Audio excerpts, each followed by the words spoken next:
El día que enterré a mi hermano, sabiendo que no estaba muerto. Imagina estar de pie frente a un ataúd, con el sol abrasador de Jalisco quemándote la nuca, el aire cargado de polvo y el olor dulzón de las flores marchitas que la gente apila alrededor. Rostros familiares te rodean, vecinos que te han visto crecer, amigos de la infancia con los ojos enrojecidos, tu madre aferrada a un rosario, sollozando tan fuerte que su cuerpo tiembla. El murmullo de las oraciones llena el silencio, roto solo por el crujir de la tierra bajo los pies de los que están en el cementerio. Pero tú guardas un secreto que te quema por dentro, un peso que te aplasta el pecho como si llevaras una piedra atada al cuello. Hace más de 40 años, yo estuve ahí, en un cementerio polvoriento a las afueras de San Isidro, un pequeño pueblo en el corazón de México, viendo cómo bajaban el féretro de mi hermano Javier al suelo. Cada palada de tierra que caía sobre la madera era como un golpe en mi corazón, porque ese ataúd estaba vacío. Javier no estaba muerto. Estaba vivo, escondido, y yo lo había ayudado a fingir su muerte. Nadie lo supo entonces, y hasta el día de hoy, nadie lo sabe. Él nunca volvió.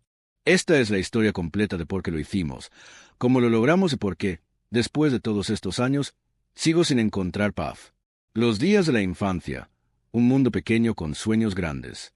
Para entender por qué hice lo que hice, tenemos que retroceder mucho antes de 1982, a los días en que San Isidro era todo nuestro mundo. Era un pueblo pequeño, perdido en el corazón de Jalisco, donde las calles de tierra se convertían en ríos de lodo cada verano y las campanas de la iglesia marcaban el ritmo de la vida. Las casas de adobe, con sus techos de teja y patios llenos de gallinas, se alineaban a lo largo de la plaza, donde los niños jugábamos con canicas y las mujeres vendían gorditas y elotes los fines de semana. El aire siempre olía a maíz tostado, a leña quemándose en los fogones, y, en las tardes de verano, a la tierra mojada después de la lluvia. Era un lugar sencillo, donde los días empezaban al amanecer con el canto de los gallos y terminaban con las familias reunidas en sus patios, compartiendo historias bajo un cielo lleno de estrellas. Éramos una familia de 7. Mi papá, don Ernesto, un hombre callado que pasaba sus días detrás del mostrador de nuestra tienda de abarrotes, contando pesos y centavos con una paciencia que nunca entendí. Mi mamá, doña Carmen, que cocinaba los mejores tamales del pueblo y los vendía los domingos después de misa, siempre con una sonrisa que escondía el cansancio. Y nosotros, los 5 hijos. Ana, la mayor, era seria y responsable, como una segunda madre que siempre nos mantenía en orden. Roberto, el callado, soñaba con ser maestro y pasaba horas leyendo libros de historia que sacaba de la biblioteca del pueblo. Sofía, la menor, tenía una risa que llenaba la casa, incluso en los días más difíciles. Javier, el segundo mayor, 3 años mayor que yo, era el rebelde, el que siempre parecía estar buscando algo más. Y yo, Luis, el menor, siempre siguiendo a Javier como una sombra, fascinado por su valentía y sus ideas locas. San Isidro no era un lugar para soñar en grande. La mayoría trabajaba en los campos de maíz o agave, cosechando bajo el sol hasta que sus manos se volvían ásperas como la corteza de un árbol. Otros, como mi papá, tenían pequeños negocios que apenas daban para vivir. La tienda de abarrotes era nuestro sustento, pero también nuestra prisión. Cada día era igual: apilar latas de frijoles, pesar arroz, limpiar el polvo de los estantes. Los domingos, después de misa, mi mamá vendía tamales en la plaza, y nosotros ayudábamos, corriendo de un lado a otro con bandejas de comida. Era una vida dura, pero cálida, llena de risas y pequeños momentos que hacían que todo valiera la pena. Pero Javier nunca encajó en esa vida. Desde pequeño, tenía una chispa diferente, una inquietud que lo hacía parecer fuera de lugar, como un pájaro atrapado en una jaula demasiado pequeña. Recuerdo cuando éramos niños, yo con unos 10 años y él con 13. Nos escapábamos al río después de ayudar en la tienda, un lugar donde los sauces colgaban sobre el agua y el sol pintaba todo de dorado. El río era nuestro refugio, un lugar donde podíamos ser libres, lejos de las tareas y las reglas. Javier siempre llevaba algo para entretenernos: una resortera que él mismo había hecho con una rama y una liga, un cuaderno donde dibujaba mapas de lugares que nunca había visto o historias que inventaba sobre aventuras en tierras lejanas.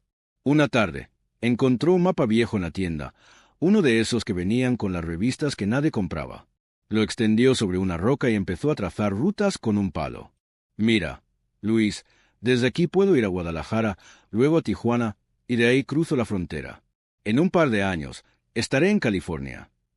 Yo no entendía mucho, pero su entusiasmo era contagioso. Le pregunté qué haría allá, Y el río, con esa sonrisa que hacía que todo pareciera posible. Todo pequeño. Vivir como se debe, sin preocuparme por cuánto maíz vendimos hoy. Ese día, mientras el agua corría a nuestros pies, sentí que Javier era invencible. Pero también, en el fondo, tenía miedo. Porque sabía que alguien como él, alguien que soñaba tan grande, no se quedaría mucho tiempo en San Isidro. Esas tardes en el río no eran solo juegos de niños. Eran el comienzo de algo más grande, una grieta en la vida tranquila que mi papá quería para nosotros. Javier no era como Ana, que seguía las reglas y ayudaba a mi mamá sin quejarse. No era como Roberto, que leía libros de historia y soñaba con enseñar algún día. Ni como Sofía, que encontraba alegría en las cosas pequeñas, como bailar en las fiestas del pueblo o ayudar a mi mamá con los tamales. Javier era diferente. Siempre estaba buscando algo más, algo que San Isidro no podía darle. A veces, cuando lo veía mirando al horizonte, con esa expresión que no podía descifrar, me preguntaba si alguna vez sería feliz en un lugar como este. Una vez, cuando tenía unos 15 años, Javier se metió en problemas por primera vez. Había robado una botella de tequila de la tienda de mi papá para compartirla con sus amigos en el cerro. Eran un grupo de chicos mayores, los que siempre estaban fumando cigarros y hablando de cosas que no entendía. Mi papá lo descubrió y le dio una paliza que lo dejó sin salir de casa por una semana. Pero incluso entonces, Javier no se arrepintió. Un día, Luis, no tendré que robar nada, me dijo mientras se limpiaba la sangre del labio. Tendré todo lo que quiera. Ese fue el primer momento en que vi la chispa de ambición en él, la misma que años después lo llevaría a meterse con las personas equivocadas. Había otros momentos que mostraban quién era Javier. Una vez, durante la fiesta del pueblo, cuando se celebraba el día de San Isidro Labrador, Javier se subió al escenario donde tocaba la banda y convenció al cantante para que lo dejara cantar una canción. No era el mejor cantante, pero tenía una energía que hacía que todos lo miraran. Cantó una ranchera, con la voz un poco desafinada pero llena de vida, y la gente aplaudió como si fuera una estrella. Mi mamá, que normalmente era tan estricta, no pudo evitar sonreír, pero mi papá solo frunció el ceño. «Ese muchacho va a terminar mal», murmuró, y yo no entendí entonces lo que quería decir. Ahora lo sé. Javier siempre quiso ser más grande que el pueblo, más grande que nuestra vida, y eso lo llevó por un camino peligroso. El México de los años 80, un mundo de sombras. Para entender por qué Javier hizo lo que hizo, y por qué yo lo ayudé, hay que entender el México de los años 80. No era el México de las grandes ciudades, con sus rascacielos y sus luces brillantes. En pueblos como San Isidro, la vida era dura, marcada por una economía que se tambaleaba como un carro viejo en un camino de terracería. El peso se devaluaba cada año, haciendo que el dinero valiera menos y que las familias como la nuestra tuvieran que trabajar el doble para mantenerse a flote. La tienda de mi papá apenas nos daba para comer, y los domingos, cuando mi mamá vendía tamales en la plaza, cada peso que ganaba iba directo a pagar deudas o comprar lo esencial. Harina, aceite, jabón. A veces, no alcanzaba ni para eso, y mi mamá tenía que pedir prestado a los vecinos, siempre con la promesa de pagar la próxima semana. El crimen también estaba cambiando. En los años 80, el narcotráfico empezaba a crecer en México, pero en lugares como San Isidro no se trataba de los grandes cárteles que conocemos hoy. Eran familias como los García, que controlaban el mercado negro de alcohol, cigarros, combustible y quién sabe qué más. No eran los narcos con ejércitos y mansiones, pero en un pueblo pequeño eran los reyes. Don Vicente García, el patriarca, era un hombre de unos 50 años, con una mirada que te hacía bajar la vista. Sus hijos, Raúl y Marcos, eran los que hacían el trabajo sucio. Recoger deudas, repartir mercancía, asegurarse de que nadie se metiera en su camino. Raúl era el más temido, un tipo flaco con ojos fríos que siempre llevaba un cuchillo en el cinturón. Marcos era más callado, pero no menos peligroso. Había rumores de cuerpos apareciendo en los campos de maíz, de hombres que desaparecían después de cruzarlos. Pero también había algo hipnótico en ellos. Eran ricos, poderosos, y en un lugar donde la mayoría luchaba por sobrevivir, eso los hacía casi intocables. Los García no operaban solos. Tenían conexiones en todo Jalisco, desde los mercados de Guadalajara hasta los puertos de Manzanillo. Decían que podían mover cualquier cosa: licor, cigarros, incluso armas, si el precio era correcto. La policía local no se metía con ellos. El jefe de la estación, un hombre gordo y risueño llamado Don Pancho, siempre estaba en las fiestas de los García, bebiendo su tequila y riendo sus chistes. En San Isidro, la ley era débil y el miedo era la verdadera autoridad. Todos sabíamos que cruzar a los García era como jugar con fuego.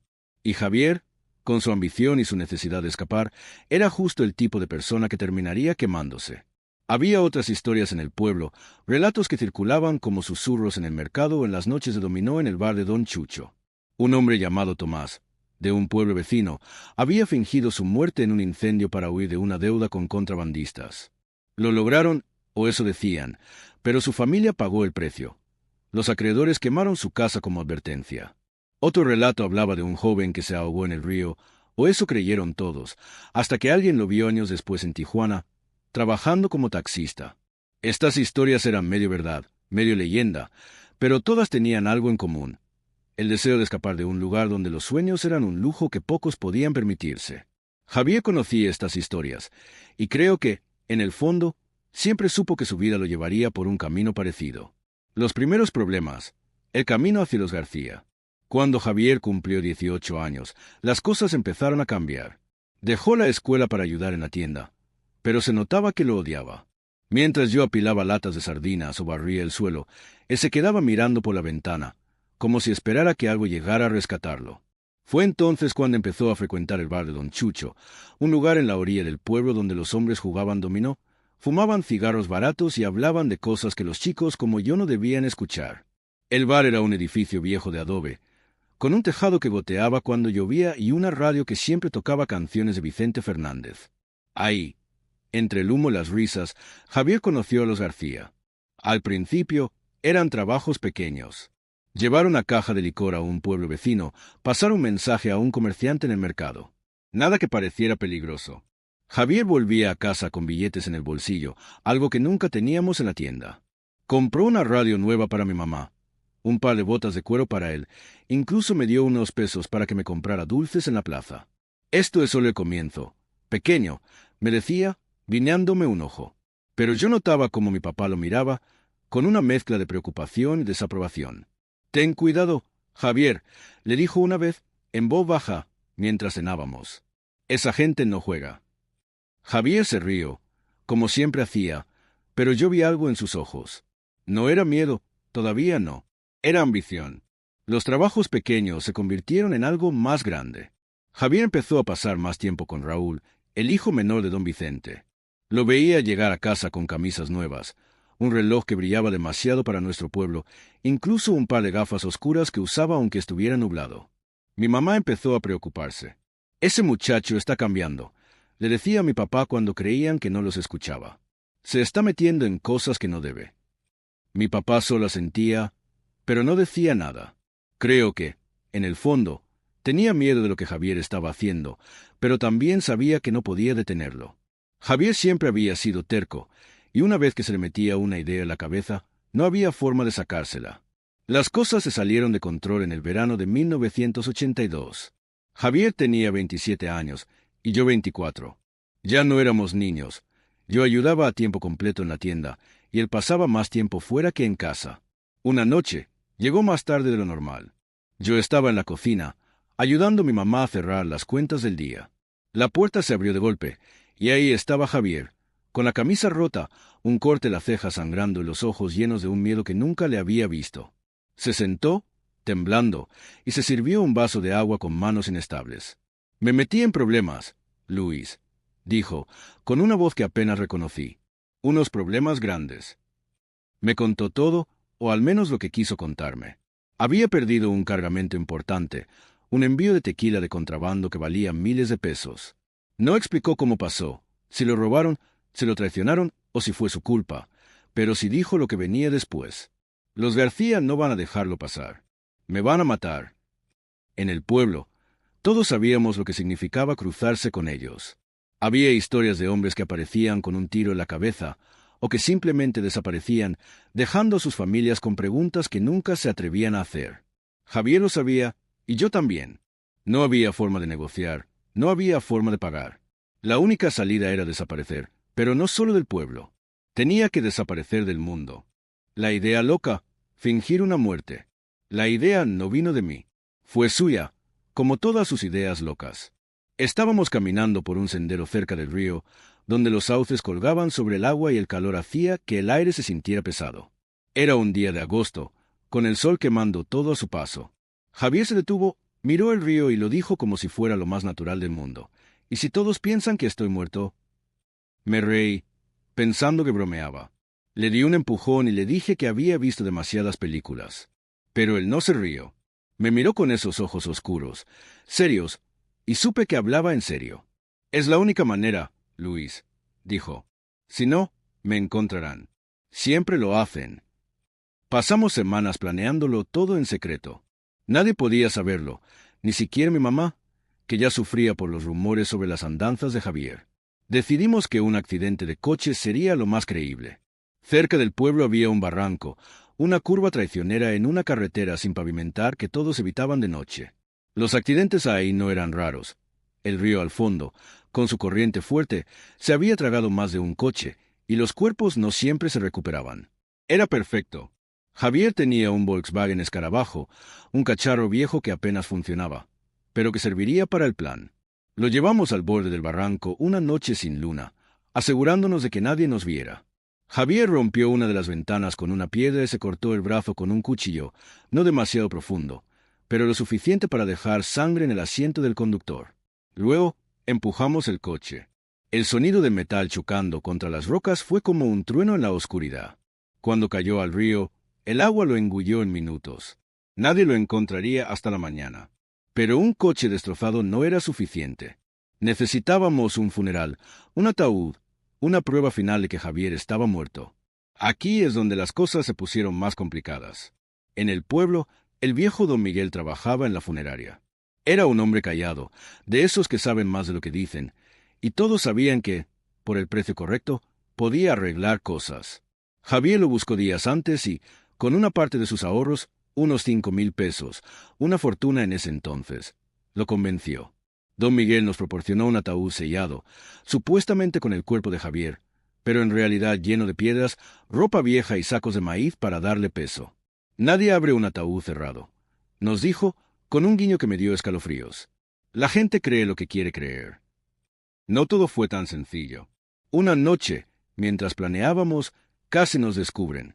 Estábamos en el patio trasero de la casa, susurrando sobre los detalles, cuando mi hermana Ana salió a tirar la basura. ¿Qué están tramando ustedes dos?, preguntó, con esa mirada de hermana mayor que siempre sabía cuando algo no estaba bien. Javier se rió y dijo que solo hablábamos de fútbol, pero yo sentí que el corazón se me salía del pecho. Si Ana sospechaba algo, podía arruinar todo. Afortunadamente, no insistió, pero ese momento me hizo darme cuenta de lo frágil que era nuestro plan. Una palabra equivocada, un error pequeño, y todo se vendría abajo. El día del engaño, un funeral vacío. El día del supuesto accidente, Javier se escondió en una cabaña abandonada a unos 10 kilómetros del pueblo, un lugar donde los cazadores solían guardar sus cosas antes de que lo dejaran en el olvido. Era una construcción de madera y adobe, medio derruida, con un tejado que goteaba y un olor a humedad que se te metía en la ropa. Javier llevó algo de comida, una linterna y una manta, suficiente para pasar un par de días hasta que pudiera tomar un autobús rumbo al norte. Yo fui el encargado de dar la noticia. Fui a casa de mi mamá, con las manos temblando y los ojos llenos de lágrimas que no eran del todo falsas. El miedo a que algo saliera mal era real, y eso me ayudó a convencer a todos. Javier tuvo un accidente, dije, con la voz rota. El coche cayó al barranco. No encontraron el cuerpo. Mi mamá se derrumbó, gritando su nombre. Mis hermanas corrieron a abrazarla. Los vecinos llegaron rápido, porque en un pueblo pequeño las tragedias son como imanes. Organizaron una búsqueda en el río, pero, como esperábamos, no encontraron nada. El coche destrozado, con la sangre en el asiento, fue suficiente para que todos asumieran lo peor. La corriente era fuerte y los cuerpos a veces nunca aparecían. 2 días después, se organizó el funeral. La iglesia estaba llena, con el olor a incienso mezclándose con el de las flores que la gente traía. Había gardenias y rosas, algunas ya marchitas por el calor, apiladas alrededor del ataúd. Mi mamá se aferraba a mi brazo, sollozando tan fuerte que apenas podía respirar. Mis hermanos, normalmente tan fuertes, tenían la mirada perdida. Ana, la mayor, intentaba mantenerse firme, pero sus manos temblaban mientras sostenía un pañuelo. Roberto estaba en un rincón, con la cabeza baja, como si no pudiera soportar mirar el ataúd. Sofía lloraba en silencio, abrazada a una vecina. Yo miraba el ataúd, sabiendo que estaba lleno de piedras, y sentía que el mundo se me venía encima. Quería gritar la verdad, decirles que Javier estaba vivo, que todo era un plan. Pero no podía. No por mí, sino por él. El padre Ignacio, el cura del pueblo, dio un sermón corto pero sentido. Habló de la vida corta de Javier, de cómo Dios lo había llamado temprano, de cómo debíamos encontrar consuelo en la fe. Cada palabra era como un cuchillo. Mi mamá sollozaba más fuerte, y yo tenía que sostenerla para que no se cayera. Los vecinos murmuraban oraciones, algunos llorando, otros simplemente mirando con esa mezcla de tristeza y curiosidad que siempre aparece en los funerales. En el cementerio, mientras el ataúd bajaba a la tierra, un vecino, don Pepe, puso su mano en mi hombro y murmuró: «Pobre Javier, tan joven». Sentí que algo dentro de mí se rompía. No era solo la culpa de mentir. Era el peso de saber que, para salvar a mi hermano, había traicionado a todos los demás. Esa noche me reuní con Javier en la cabaña. Estaba nervioso, pero también emocionado, como si estuviera a punto de empezar una gran aventura. Había cambiado su camisa rota por una limpia, y tenía una mochila con lo mínimo: algo de ropa, los pocos pesos que le quedaban y un mapa arrugado que había guardado desde niño. Me dio un abrazo fuerte, algo raro en él, que nunca fue de gestos cariñosos, y me dijo: «Gracias, pequeño. Sin ti no lo habría logrado». Me dio una carta, envuelta en un sobre amarillento, y me dijo que no la abriera menos que él me contactara. Luego, se subió a un autobús que pasaba por una carretera secundaria rumbo al norte. Habló vagamente de Tijuana, de cruzar la frontera, pero no dio detalles. «Es mejor así, Luis», dijo, «por tu seguridad». Y eso fue todo. Lo vi desaparecer en la oscuridad, y una parte de mí supo que nunca volvería a verlo.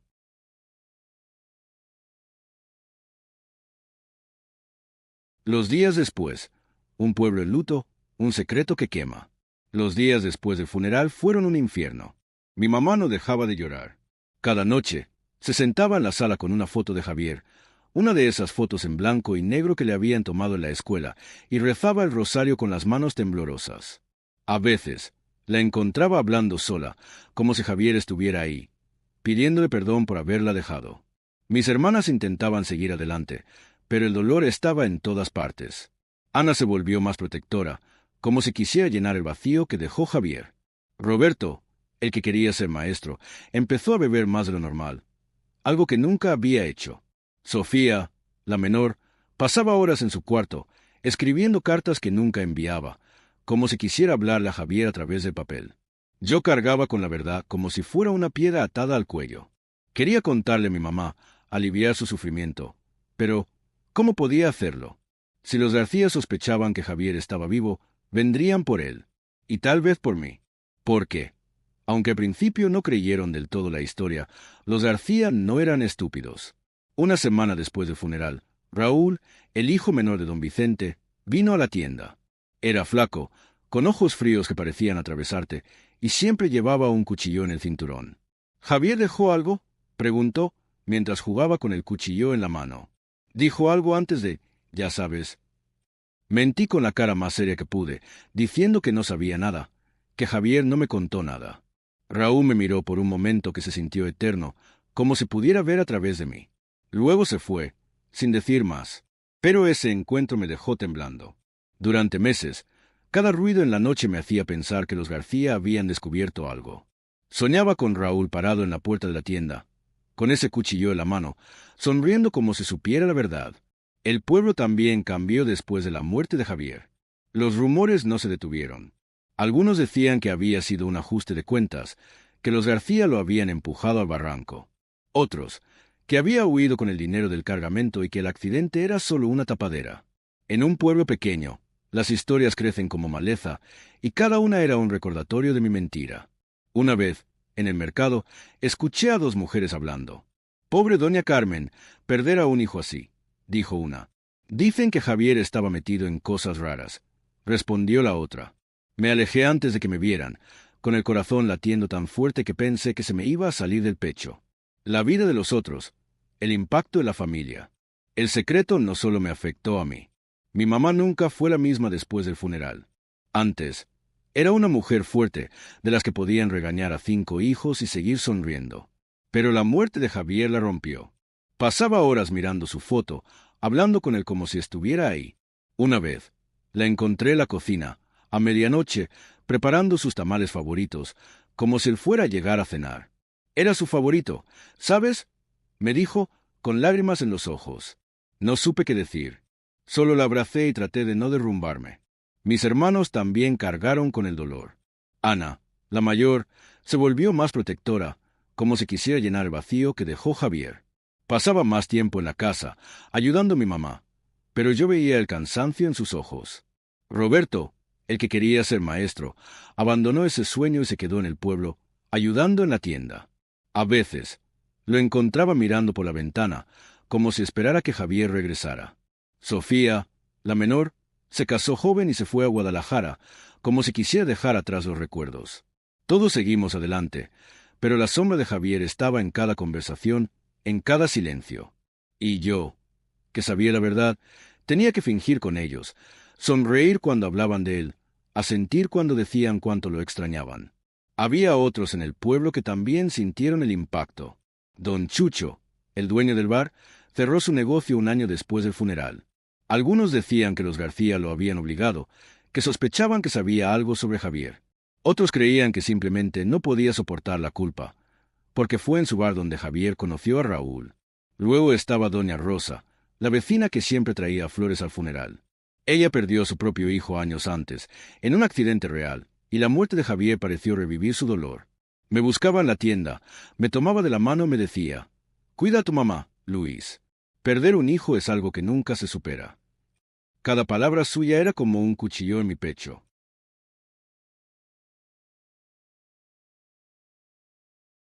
Los años de silencio, una vida bajo la sombra del secreto. Los años pasaron, y la vida siguió, como siempre lo hace. Me casé con Ana, una chica del pueblo que había sido mi amiga desde la infancia. Era tranquila, con una sonrisa que calmaba cualquier tormenta, y de alguna manera, ella hizo que los días fueran más llevaderos. Tuvimos 2 hijos, Miguel y Clara, que crecieron escuchando historias de su tío Javier, el que murió joven en un accidente. Tomé las riendas de la tienda, la amplié un poco y traté de construir una vida normal. Pero nunca hubo un día en que no pensara en él. ¿Estaba vivo? ¿Había cruzado la frontera? ¿Estaba en Los Ángeles, viviendo el sueño que siempre quiso? La carta que me dio seguía guardada en una caja bajo mi cama, intacta, como una bomba que no sabía si explotaría al abrirla.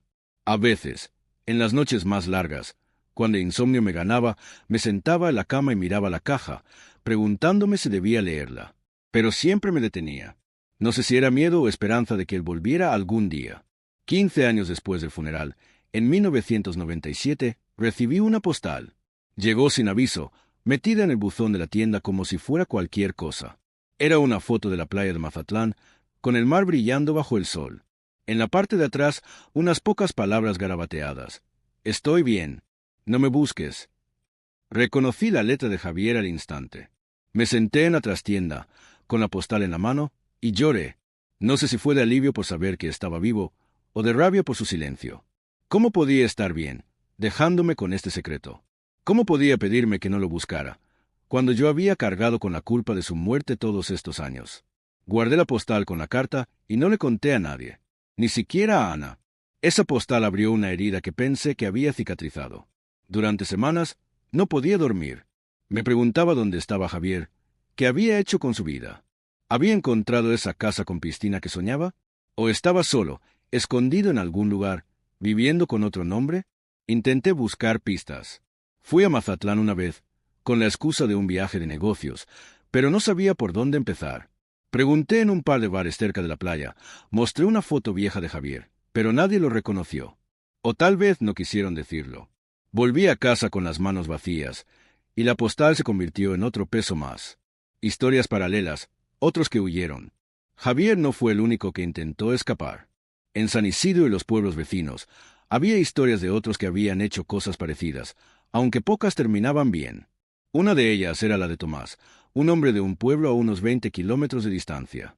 Tomás era comerciante, vendía ropa en el mercado, pero se endeudó con unos contrabandistas que trabajaban con los García. No pudo pagar, y un día Su casa se incendió. Todos pensaron que había muerte en el fuego, pero años después alguien lo vio en Ciudad Juárez trabajando como mecánico. Su familia, sin embargo, no tuvo tanta suerte.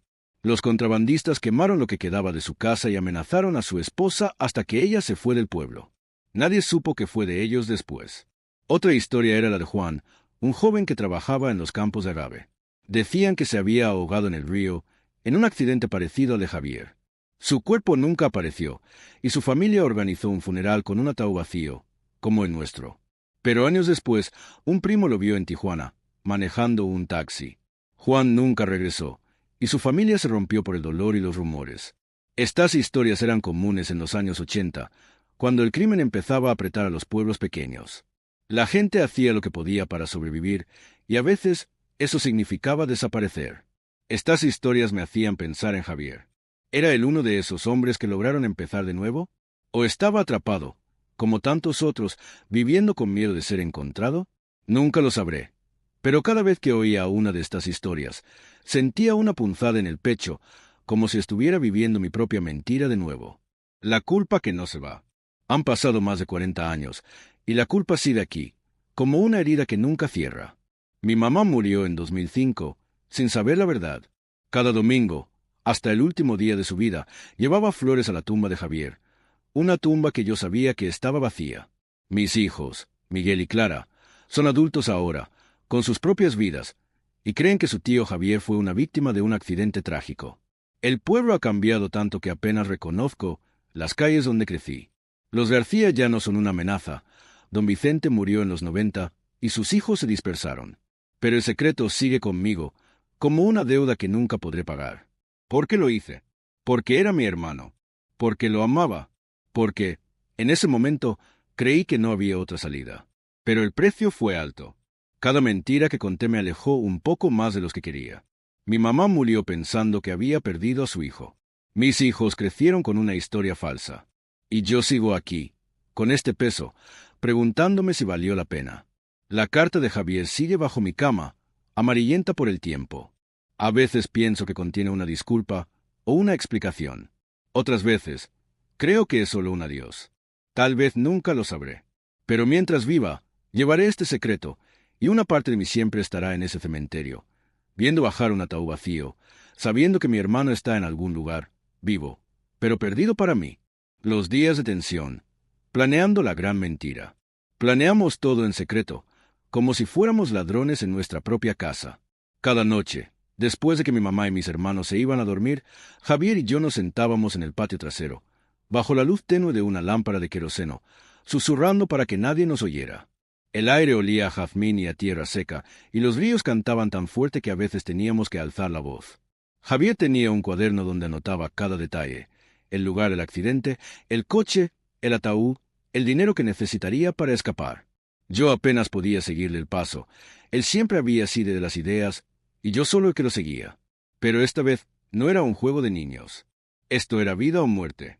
El plan era arriesgado, pero simple en su esencia.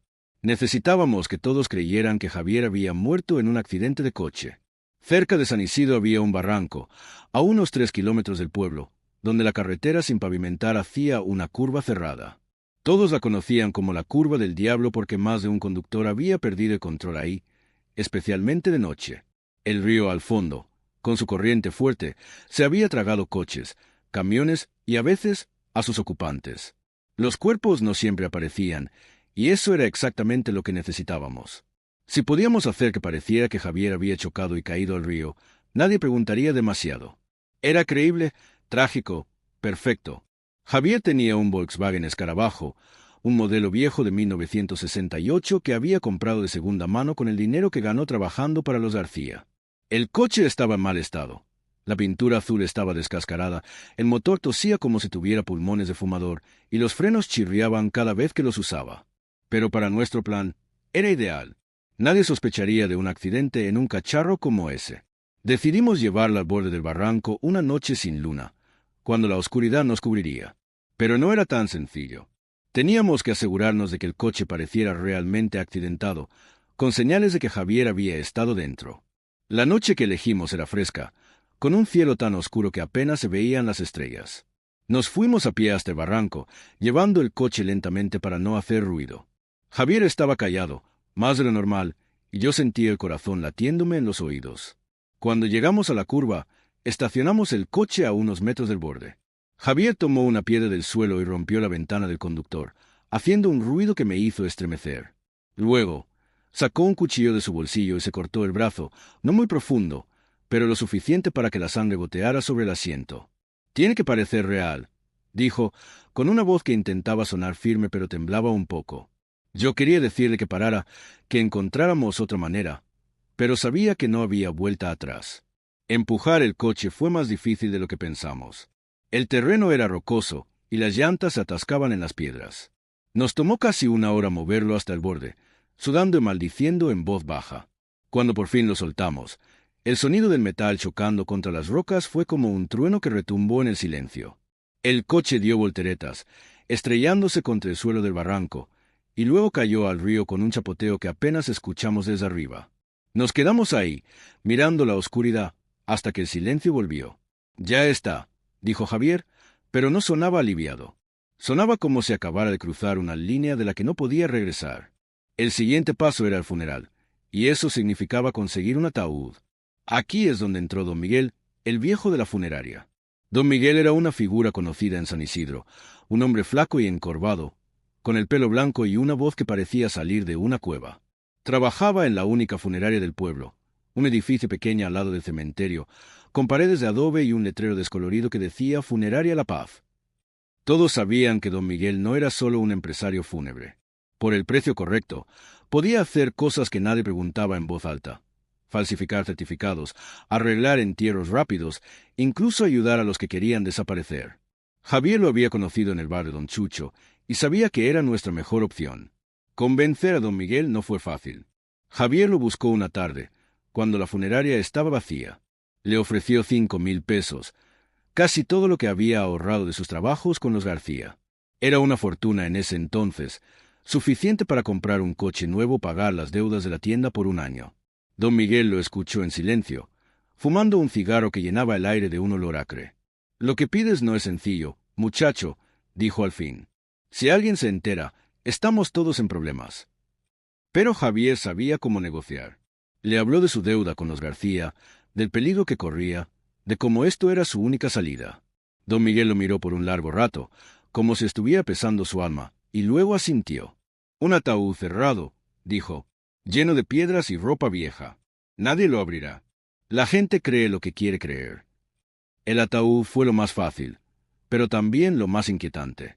Don Miguel nos lo entregó un día antes del funeral, ya sellado, con un peso que lo hacía parecer real.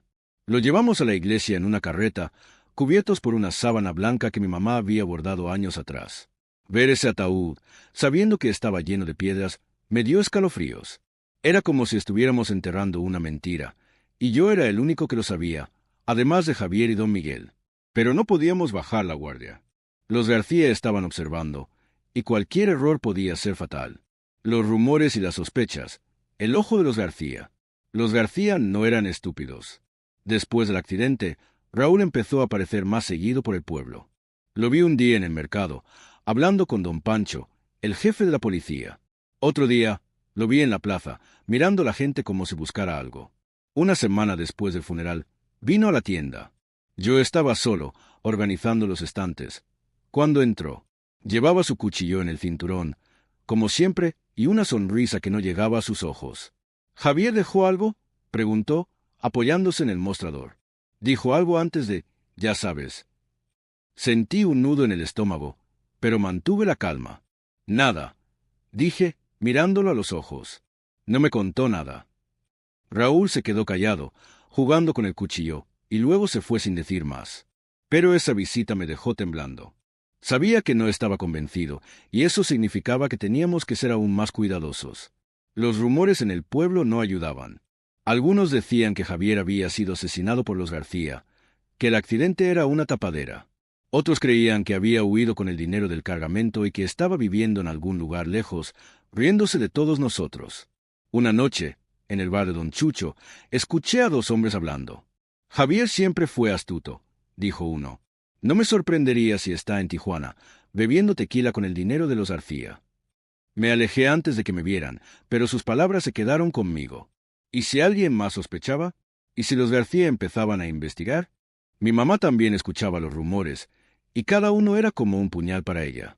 Una vez, una vecina, doña Rosa, vino a la casa con un ramo de flores y le dijo: «Carmen, no hagas caso lo que dicen. Javier era un buen muchacho». Mi mamá asintió, pero después, cuando doña Rosa se fue, la encontré llorando en la cocina. «¿Por qué la gente habla así?», me preguntó. «¿Por qué no lo dejan descansar?». No supe qué responder. Solo la abracé, sintiendo que mi mentira era una traición más grande de lo que había imaginado. La vida después, un pueblo que no olvida. Los meses después del funeral fueron un torbellino de emociones. Mi mamá se hundió en una tristeza que parecía no tener fin. Cada domingo llevaba flores a la tumba de Javier, una tumba que yo sabía que estaba vacía. A veces la acompañaba y me paraba frente a esa lápida, con el nombre de mi hermano grabado en piedra, sintiendo que el mundo entero era una farsa. Mis hermanos también cambiaron. Ana se volvió más callada, como si cargara el peso de la familia sobre sus hombros. Roberto empezó a beber más, y aunque nunca lo admitió, creo que se sentía culpable por no haber ayudado a Javier. Sofía se fue a Guadalajara un año después, con su nuevo esposo, y aunque nos escribía, siempre parecía distante, como si quisiera olvidar el pueblo y todo lo que había pasado. Yo traté de seguir adelante. Tomé las riendas de la tienda, trabajando más horas para mantenerla a flote. Me casé con Ana, mi amiga de la infancia, que siempre había sido mi refugio. Ella tenía una forma de hacerme reír incluso en los peores días, y con ella la vida parecía un poco más ligera. Tuvimos 2 hijos, Miguel y Clara, que crecieron escuchando historias de su tío Javier, el que murió joven en un accidente.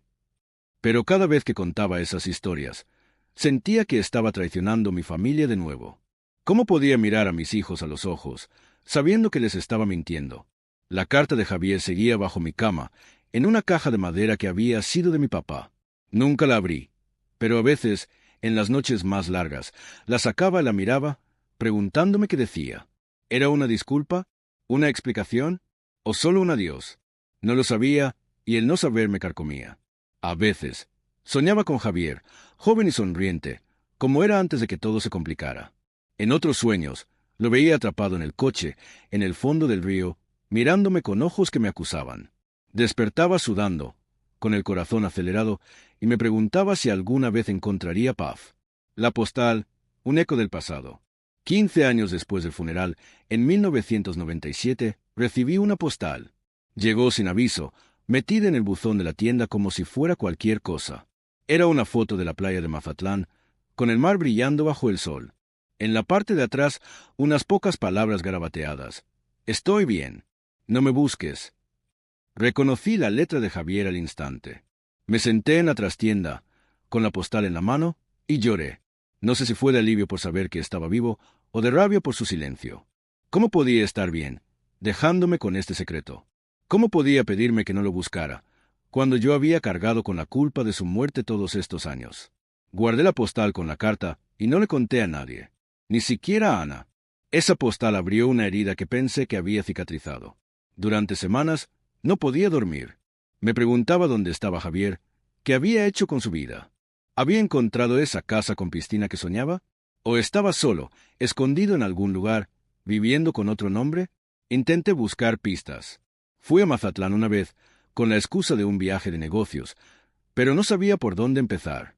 Pregunté en un par de bares cerca de la playa, mostré una foto vieja de Javier, pero nadie lo reconoció. O tal vez no quisieron decirlo. Volví a casa con las manos vacías, y la postal se convirtió en otro peso más. La culpa que no se va. Han pasado más de 40 años, y la culpa sigue aquí, como una herida que nunca cierra. Mi mamá murió en 2005, sin saber la verdad. Cada domingo, hasta el último día de su vida, llevaba flores a la tumba de Javier, una tumba que yo sabía que estaba vacía. Mis hijos, Miguel y Clara, son adultos ahora, con sus propias vidas, y creen que su tío Javier fue una víctima de un accidente trágico. El pueblo ha cambiado tanto que apenas reconozco las calles donde crecí. Los García ya no son una amenaza. Don Vicente murió en los 90 y sus hijos se dispersaron. Pero el secreto sigue conmigo como una deuda que nunca podré pagar. ¿Por qué lo hice? Porque era mi hermano. porque lo amaba, porque, en ese momento, creí que no había otra salida. Pero el precio fue alto.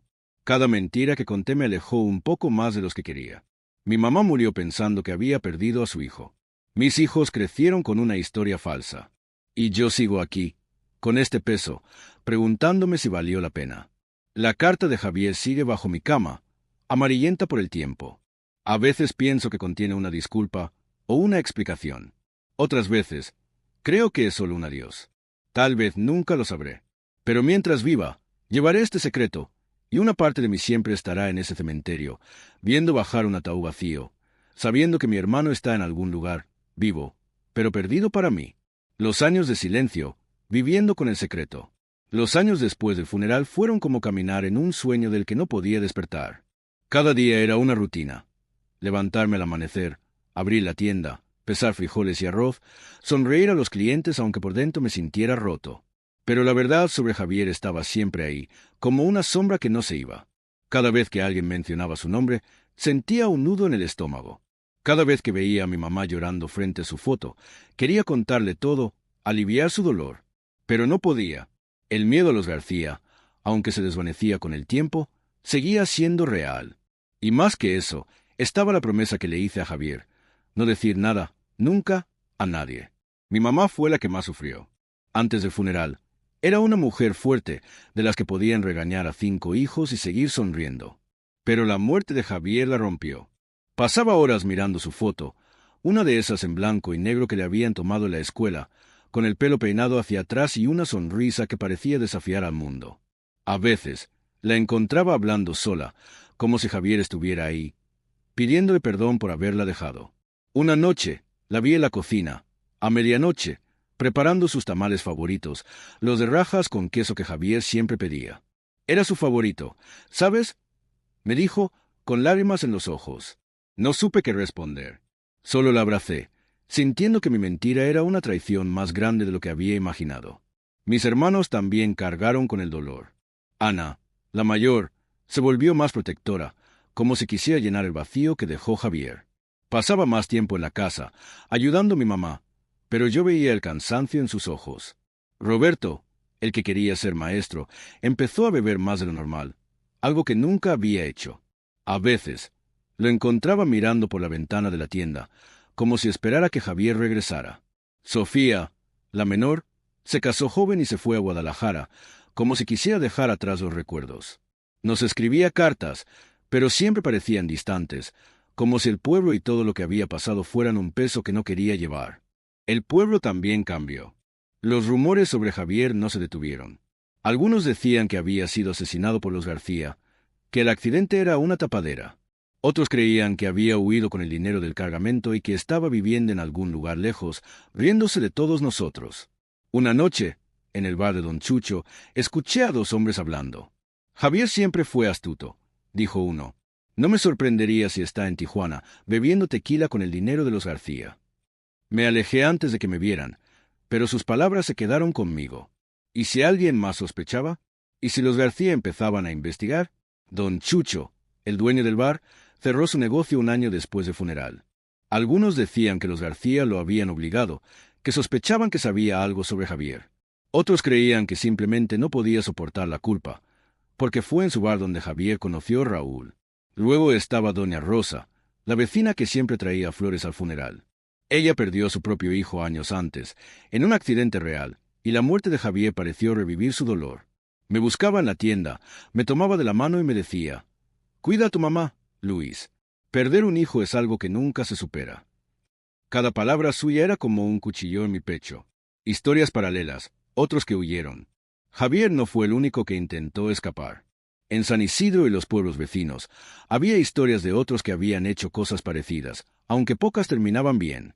Una de ellas era la de Tomás, un hombre de un pueblo a unos 20 kilómetros de distancia. Tomás era comerciante, vendía ropa en el mercado, pero se endeudó con unos contrabandistas que trabajaban con los García. No pudo pagar, y un día, su casa se incendió. Todos pensaron que había muerto en el fuego, pero años después, alguien lo vio en Ciudad Juárez, trabajando como mecánico. Su familia, sin embargo, no tuvo tanta suerte. Los contrabandistas quemaron lo que quedaba de su casa y amenazaron a su esposa hasta que ella se fue del pueblo. Nadie supo qué fue de ellos después. Otra historia era la de Juan, un joven que trabajaba en los campos de agave. Decían que se había ahogado en el río, en un accidente parecido al de Javier. Su cuerpo nunca apareció, y su familia organizó un funeral con un ataúd vacío, como el nuestro. Pero años después, un primo lo vio en Tijuana, manejando un taxi. Juan nunca regresó, y su familia se rompió por el dolor y los rumores. Estas historias eran comunes en los años 80, cuando el crimen empezaba a apretar a los pueblos pequeños. La gente hacía lo que podía para sobrevivir, y a veces eso significaba desaparecer. Estas historias me hacían pensar en Javier. ¿Era él uno de esos hombres que lograron empezar de nuevo? ¿O estaba atrapado, como tantos otros, viviendo con miedo de ser encontrado? Nunca lo sabré. Pero cada vez que oía una de estas historias, sentía una punzada en el pecho, como si estuviera viviendo mi propia mentira de nuevo. La postal, un eco del pasado. 15 años después del funeral, en 1997, recibí una postal. Llegó sin aviso, metida en el buzón de la tienda como si fuera cualquier cosa. Era una foto de la playa de Mazatlán, con el mar brillando bajo el sol. En la parte de atrás, unas pocas palabras garabateadas. Estoy bien. No me busques. Reconocí la letra de Javier al instante. Me senté en la trastienda, con la postal en la mano, y lloré. No sé si fue de alivio por saber que estaba vivo, o de rabia por su silencio. ¿Cómo podía estar bien, dejándome con este secreto? ¿Cómo podía pedirme que no lo buscara, cuando yo había cargado con la culpa de su muerte todos estos años? Guardé la postal con la carta, y no le conté a nadie, ni siquiera a Ana. Esa postal abrió una herida que pensé que había cicatrizado. Durante semanas no podía dormir. Me preguntaba dónde estaba Javier, qué había hecho con su vida. ¿Había encontrado esa casa con piscina que soñaba? ¿O estaba solo, escondido en algún lugar, viviendo con otro nombre? Intenté buscar pistas. Fui a Mazatlán una vez, con la excusa de un viaje de negocios, pero no sabía por dónde empezar. Pregunté en un par de bares cerca de la playa, mostré una foto vieja de Javier, pero nadie lo reconoció. O tal vez no quisieron decirlo. Volví a casa con las manos vacías, y la postal se convirtió en otro peso más. La culpa que no se va. Han pasado más de 40 años, y la culpa sigue aquí, como una herida que nunca cierra. Mi mamá murió en 2005, sin saber la verdad. Cada domingo, hasta el último día de su vida, llevaba flores a la tumba de Javier, una tumba que yo sabía que estaba vacía. Mis hijos, Miguel y Clara, son adultos ahora, con sus propias vidas, y creen que su tío Javier fue una víctima de un accidente trágico. El pueblo ha cambiado tanto que apenas reconozco las calles donde crecí. Los García ya no son una amenaza. Don Vicente murió en los 90 y sus hijos se dispersaron. Pero el secreto sigue conmigo, como una deuda que nunca podré pagar. ¿Por qué lo hice? Porque era mi hermano. Porque lo amaba. Porque, en ese momento, creí que no había otra salida. Pero el precio fue alto. Cada mentira que conté me alejó un poco más de lo que quería. Mi mamá murió pensando que había perdido a su hijo. Mis hijos crecieron con una historia falsa. Y yo sigo aquí, con este peso, preguntándome si valió la pena. La carta de Javier sigue bajo mi cama, amarillenta por el tiempo. A veces pienso que contiene una disculpa o una explicación. Otras veces, creo que es solo un adiós. Tal vez nunca lo sabré. Pero mientras viva, llevaré este secreto, y una parte de mí siempre estará en ese cementerio, viendo bajar un ataúd vacío, sabiendo que mi hermano está en algún lugar, vivo, pero perdido para mí. Suscríbete si te gustó el video. Si esta historia te tocó el corazón, te invito a que te suscribas al canal. Cada semana traemos relatos reales que te harán reír, llorar y reflexionar sobre las cosas que nos unen como humanos. Dale like, comparte y únete a nuestra comunidad para no perderte ni una sola historia.